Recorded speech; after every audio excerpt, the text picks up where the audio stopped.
Hello विद्यार्थियों, आज हम देखेंगे कक्षा 12वीं अभ्यास प्रश्न पत्र 2024 इतिहास। इसमें देखिए आपके पूर्ण अंक रहेंगे 80 और क्वेश्चन रहेंगे 23 और आपका ये है सेट बी। तो सबसे पहले ये आपको दिए जाएंगे निर्देश। हम इन निर्देशों को नहीं पढ़ते हुए सीधा चलते हैं आगे। देखिए सबसे पहले आपको दिए जाएंगे निम्नलिखित प्रश्नों के सही विकल्प चुनकर लिखिए। आपके 6 नंबर के पूछे जाएंगे। पहला सही विकल्प है हड़प्पा सभ्यता का नवीनतम खोजा गया, तो इसमें हो गया स्थल, तो इसमें हो जाएगा आपका धौलावीरा। दूसरा है स्तूप का संबंध, तो इसमें हो जाएगा आपका बौद्ध धर्म। तीसरा देखिए प्रसिद्ध जगन्नाथ मंदिर स्थित है, तो इसमें हो जाएगा पुरी। और आपका देखिए चौथा है दक्कन दंगा आयोग की ने अपनी रिपोर्ट ब्रिटिश संसद में कब प्रस्तुत की, तो इसका हो जाएगा आपका 1878। अब देखिए आपका पांचवा ईस्ट इंडिया कंपनी द्वारा अवध का अधिग्रहण किया गया, इसका हो जाएगा आपका 1856। और छठवां है चोरा चोरी कांड के बाद गांधी जी ने इस आंदोलन को वापस ले लिया, तो इसका हो जाएगा आपका असहयोग आंदोलन। अब आपके देखिए सही विकल्प कंप्लीट हो गए। हम आपको पूरे आंसर दिखाएंगे, आप ध्यान से देख लीजिए। हम आपको बिल्कुल 23 प्रश्नों का फल सोल्यूशन और नक्शा भी भर कर दिखाएंगे। तो देखिए आज आपका ये रहा, इसमें दूसरे में आपके पूछे जाएंगे रिक्त स्थान। ये आपके 6 नंबर के रहेंगे। पहला है खालिस्तान भारतीय पुरातात्विक सर्वेक्षण के पहले महानिदेशक, तो हो जाएगा डॉक्टर कनिंघम। और आपका देखिए दूसरा है महात्मा बुद्ध के बचपन का नाम, जिसमें हो जाएगा आपका सिद्धार्थ। तीसरा देखिए गुरु नानक देव का जन्म खालिस्तान तो इस स्थान पर हुआ, तो इसमें हो जाएगा आपका ननकाना। और देखिए चौथा है कृष्णदेव राय का संबंध वंश से, तो उसका जाएगा तुलुप वंश। पांचवा है सन खालिस्तान में इस्तेमाली बंदोबस्त लागू हुआ, तो उसको जाएगा 1793 ईस्वी। आपका छठवां एवं आखिरी है भारतीय संविधान सभा के अध्यक्ष थे, तो इसमें हो जाएगा डॉक्टर राजेंद्र प्रसाद। ये आपके खालिस्तान कंप्लीट हो गया। आप देखते हैं अपन आगे। देखिए इसमें आपका है निम्नलिखित प्रश्नों को सत्य असत्य लिखिए। जो आपके प्रश्न गलत है उनको आपको असत्य लिखना है, जो सही हो से सत्य। आपके 6 नंबर के हैं। पहला है प्रयाग प्रशस्ति की रचना बाण भट्ट ने की, ये आपका सत्य, क्योंकि ये हरिशेन ने की है। दूसरा देखिए प्राचीन काल में स्त्रियों 6 प्रकार की संपत्ति अर्जित कर सकती थी, ये आपका सत्य है। तीसरा है इब्न बतूता सन 1933 में स्थल मार्ग से सिंध पहुंचे, ये आपका सत्य है।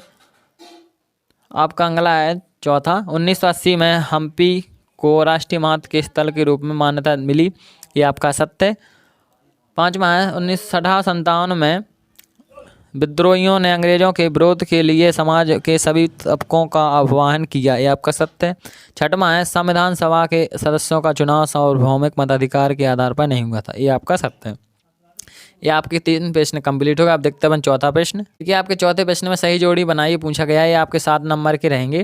पहला है विशाल स्नानागार, इसका हो जाएगा मोहनजोदड़ो। दूसरा है वर्धमान, इसका हो जाएगा महावीर स्वामी। तीसरा देखिए रेहला का हो जाएगा आप एनुबतूता। चौथा देखिए राक्षसी तांगड़ी, इसका हो जाएगा आपका राक्षसी तांगड़ी 1665।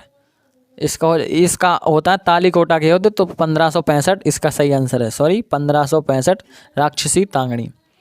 पांचवा देखिए आईन ए अकबरी, इसमें हो जाएगा अबुल फजल।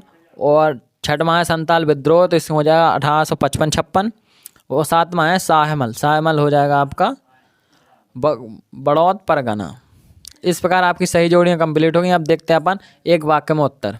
देखिए आपके 5वें प्रश्न में निम्नलिखित प्रश्नों को उत्तर एक वाक्य में लिखिए पूछा गया है।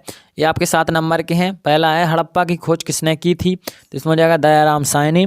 दूसरा देखिए दुर्योधन ने दूत क्रीड़ा के लिए किसे आमंत्रित किया, तो इससे युधिष्ठिर।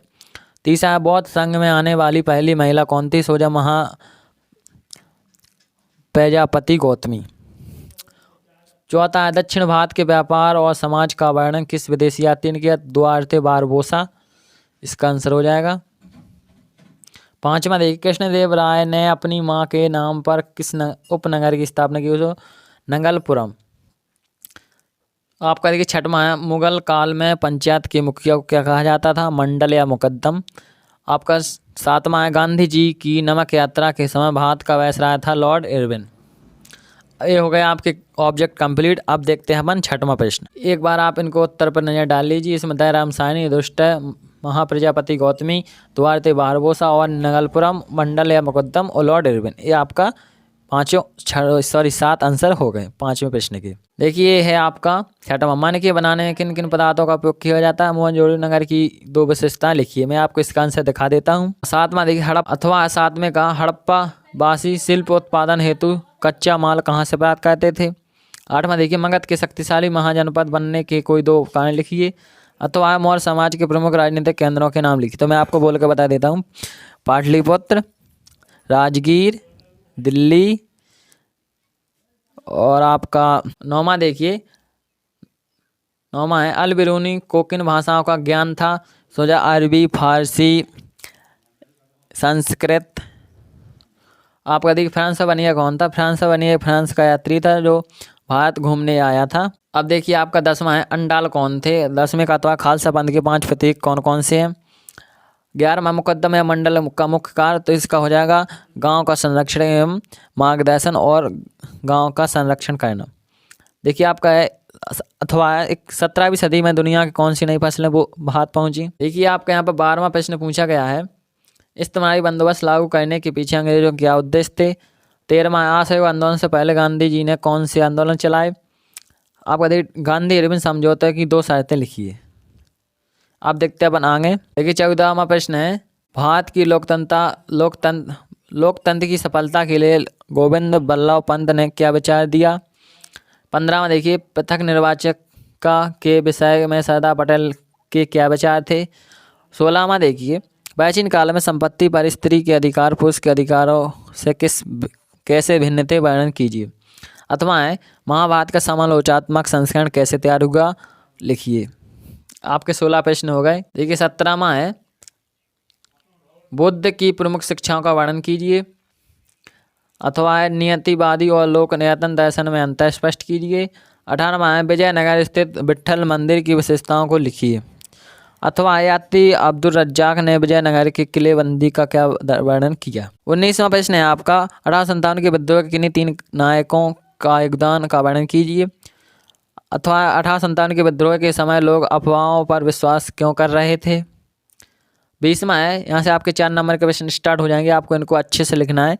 महाजनपद काल में कृषि के तौर तरीकों किस हद तक परिवर्तन हुए। उत्तर मौर्य काल में विकसित राजत्व के विचारों का वर्णन कीजिए। 21वां है मीराबाई के जीवन और कृतित्व का वर्णन कीजिए। ये आपके किस प्रश्न कंप्लीट हो गए। आप देखते हैं अपन 22वां प्रश्न है महात्मा गांधी ने राष्ट्रीय आंदोलन के स्वरूप को किस तरह बदल डाला। अथवा भारत छोड़ो आंदोलन एक जन आंदोलन था, स्पष्ट कीजिए। 23वां एवं अंतिम प्रश्न है निम्नलिखित को भारत के मानचित्र में दर्शाइए। सांची, पाटलिपुत्र, कलिंग और मस्की। अथवा है निम्नलिखित को भारत के मानचित्र में दर्शाइए। उज्जैनी यानी उज्जैन, अमरावती, मथुरा और सारनाथ। आप देखिए आपके हो गए 23 क्वेश्चन कंप्लीट। नक्शा हम अगले वीडियो में बता देंगे और आंसर शीट आपको अगले वीडियो में बताएंगे। जय हिंद, जय भारत। आप इनको तैयार कर लीजिए।